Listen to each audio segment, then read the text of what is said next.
Hello and welcome. In this video, we will learn how to reduce the rational expression x squared minus 36 divided by x minus 6 to its lowest terms. This involves simplifying the expression by factoring and canceling out any common factors. Let's dive in and solve this problem step by step.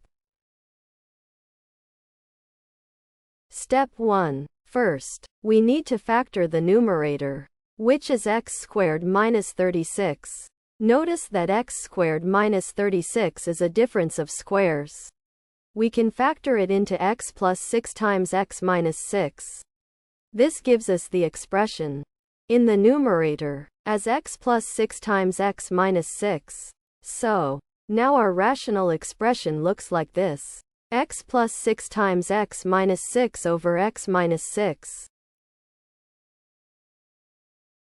Step 2. At this point, we have the expression x plus 6 times x minus 6 over x minus 6.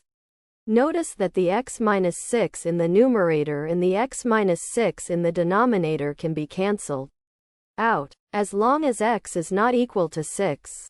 This is because any non-zero number divided by itself is 1. As such, we are left with x plus 6. This is the final step, and the rational expression is now reduced to its simplest form. The solution is x plus 6.